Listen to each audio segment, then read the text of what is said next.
Manish recording studio Halsi.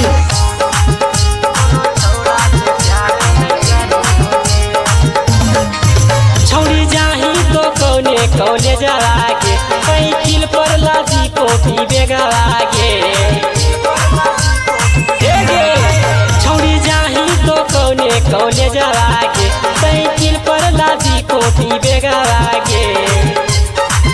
छौड़ी मन से तो कॉलेज में पढ़ी होगे कोनो छौड़ा से छौड़ी नहीं फांसी होगे। छौड़ी मन से तो कॉलेज में पढ़ी होगे कोनो छौड़ा से प्यार नहीं करी होगे।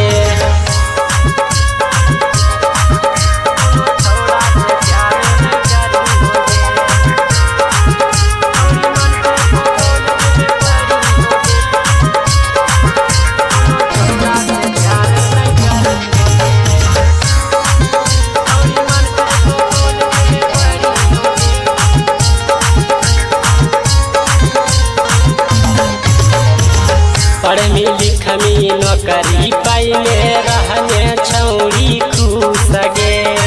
छौड़ा के जदि पर में प्यार में लेता जवानियाँ चूस गे।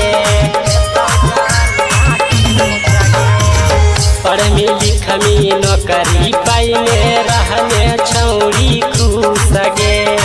छौड़ा के जदि पर में प्यार में लेता जवानियाँ चूस गे।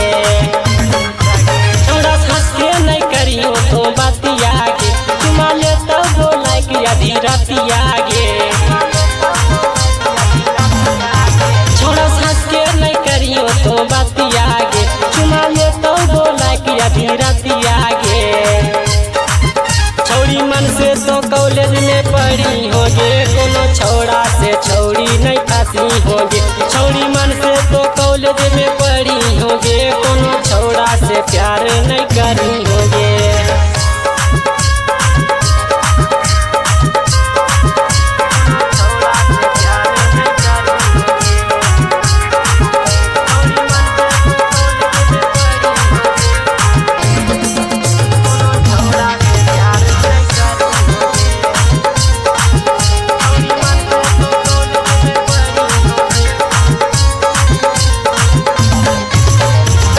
मेहनत करके मैडम बन जो चाहा पुलिस डॉक्टर गे।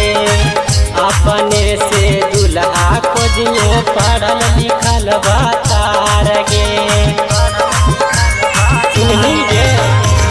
मेहनत करके मैडम बन जो चाहा पुलिस डॉक्टर गे।